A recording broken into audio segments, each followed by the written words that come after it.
많은 사람들이 변화를 두려워합니다. 새로운 것을 시도하려고 해도 주위 눈치를 보거나 차일피일 미루기만 합니다. 그리고 자기 합리화를 하며 핑계를 댑니다. 내가 식물식을 하면 어른들이 뭐라고 하시겠지? 사람들이랑 어울리기도 힘들 거야. 또 애들이랑 같이 식물식을 하면 난리가 나겠지. 제가 식물식을 하기 전에 저 스스로가 만들었던 자기 합리화와 핑계들입니다. 수많은 환경, 건강, 식물식에 관한 책들을 많이 읽고서도 바로 식물식을 시작하지 못하고 스스로 자기 합리화를 하며 핑계를 대고 있었습니다.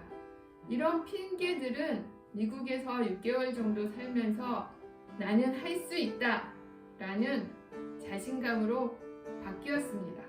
그곳에 아무도 남의 삶에 간섭하지 않는 문화가 저에게 용기를 주었습니다. 그리고 언제까지 핑계를 대며 자기 합리화만 하고 살 수는 없었습니다. 내가 알고 있는 것을 행동으로 옮기기 시작한 그때 저의 모든 삶이 완전히 바뀌었습니다. 나 스스로 만든 핑계와 자기 합리화를 버렸기에 새로운 도전을 할 수 있었고 지금의 내가 있게 만든 디딤돌이 되었습니다. 누구나 시작하기는 어려워합니다. 많은 사람들이 자기 합리화를 하며 주변 사람들, 가족, 직장 사람들의 눈치를 보며 핑계를 만들기도 합니다. 그러나 이런 핑계와 자기 합리화는 나의 발전과 성장에 걸림돌이 됩니다. 스스로의 발목을 잡는 길일 뿐 결국 스스로를 위한 길은 아닙니다. 비단 식물식뿐만 아니라 여러 가지 일로 스스로에게 핑계를 대며 자기 합리화를 하는 일이 저에게도 참 많습니다. 그런 저를 스스로 발견하고는 저는 참 많이 창피하고 부끄러웠습니다. 스스로가 옳다고 생각하는 것을 밀고 나가지 못하고 주변 사람들을 배려한다는 명목으로 자기 합리화를 합니다. 그런데 정말 내가 먹는 것 때문에 주변 사람들이 힘들어할까요?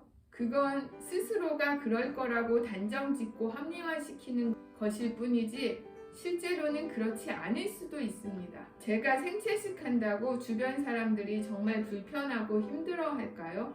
저는 대안학교 교사로 있을 때 제가 생채식을 한다고 온갖 소리를 다 듣고 살았습니다. 그렇게 먹고 어떻게 살아? 그러다 쓰러지지. 애들 교육에도 안 좋아. 그냥 학교에서 주는 밥을 먹으면 되지. 날마다 힘들게 도시락은 왜 싸갖고 다녀? 이 많은 말들을 들으며 꿋꿋하게 생채식을 했지만 이 모든 것은 시간이 지나면 사라질 말들입니다. 생채식을 해도 쓰러지지 않고 훨씬 더 생생하고 활기차고 건강하게 학교 생활을 하는 것을 몸으로 보여주었기에 제가 생채식을 하였음에도 불구하고 우리 반 아이들은 전교에서 가장 밥과 반찬을 잘 먹는 아이들임을 실제로 증명하였기에 마라톤에서도 20대부터 40대까지의 모든 선생님이 뛰었는데 여자 선생님들 중에는 제가 제일 빨리 들어왔기에 아무도 더 이상 저에게 생채식을 한다고 뭐라고 하는 사람이 없었습니다. 처음에 걱정하고 염려하고 질타하고 비난하던 주변 사람들도 시간이 지나서야 있는 그대로의 저를 인정하기 시작했습니다. 이렇게 소신을 갖고 내 삶을 살아가다 보면 주변 사람들이 정말 나를 진정으로 생각하는 사람들인지 아닌지를 잘 알 수 있습니다. 걱정으로 포장된 비난인지 아니면 정말 사랑을 담은 질책인지를 잘 알 수 있습니다. 내가 먹는 것으로 나를 판단하고 비난하는 사람들과는 굳이 인간관계를 계속 유지할 필요는 없습니다. 그들은 진정 내가 아닌 내가 가진 지위, 권력, 겉으로 보이는 나에 더 관심이 많을지도 모릅니다. 그런 것이 바뀌면 언제든 떠날 수 있는 사람들입니다. 그러나 진심으로 나를 위하고 생각해주는 사람은 내가 무엇을 먹던 어떻게 입던 신경 쓰지 않습니다. 오롯이 있는 그대로의 나를 바라봐 줍니다. 내가 소신대로 쭉 살아갈 때 나를 있는 그대로 인정해주는 사람만 내 곁에 남습니다. 학교에서 한 선생님이 늘 저에게 이렇게 말씀하셨습니다. 아이고 독해가지고 풀만 먹어. 아이고 독해가지고 밥도 안 먹어. 그러나 저는 잘 알고 있습니다. 저를 독하다고 말씀하셨던 그 선생님의 진정한 마음이 어떤 것인지요.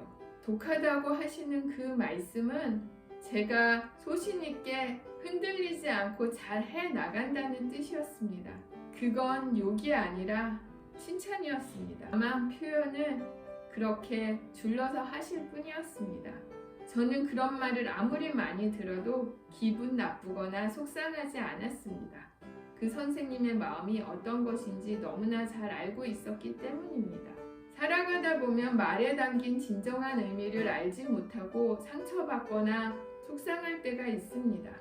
말이 아니라 말에 담긴 진정한 의미를 안다면 제가 그분이 말할 때 그냥 씩 웃었던 것처럼 그렇게 웃을 수 있습니다. 주변의 시선 때문에 주변에서 불편해할까봐 시작도 못하는 사람들이 많습니다. 가만히 가슴에 손을 얹고 스스로에게 물어보세요.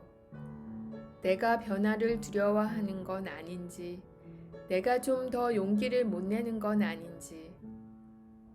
막연한 걱정들로 시작도 하지 못하면 내 삶은 바뀌지 않습니다.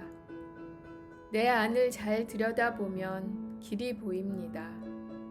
나의 길을 가는데 더 이상 남의 핑계를 댈 필요는 없습니다.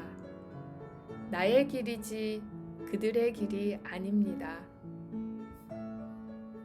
가족들이 식물식을 하지 않아서 내가 식물식을 하기 어렵다는 것은 내가 그만큼 간절하지 않다는 것입니다. 다른 사람의 시각이 아닌 나의 시각에서 그 이유를 찾아야 합니다. 주변에 의해 끌려다니는 것이 아니라 내가 내 삶을 이끌어가는 사람이 되어야 진정 내 삶을 살 수 있습니다. 식물식하지 않는 가족들 속에서도 식물식하지 않는 직장 사람들 속에서도 우리는 마음만 먹으면 꿋꿋하게 소신대로 온전하게 식물식을 할 수 있습니다. 다만 도시락을 싸다녀야 되고 가족들이 먹을 식사와 내가 먹을 식사를 따로 준비해야 되는 수고로움과 번거로움은 있습니다. 그러나 내가 그것이 정말 가치 있는 일이고 나에게 소중한 일이라고 생각한다면 그 나의 시간과 노력은 아깝지 않을 것입니다. 지금까지 식물식을 예로 든 것뿐이지 간소한 삶이나 그 밖의 다른 일들도 마찬가지입니다. 무엇을 그리도 망설이고 있나요? 망설이다가 삶이 끝날지도 모릅니다. 시작도 해보지 못한 일은 언제나 후회가 남지만 한 번이라도 시도해본 일은 적어도 후회는 남지 않습니다. 이제는 누군가에게 끌려가는 삶이 아닌 내가 내 삶이 주인이 되어 이끌어가는 삶을 살아갑니다. 더 이상 핑계나 자기 합리화는 없습니다. 다만 도전만 있을 뿐입니다.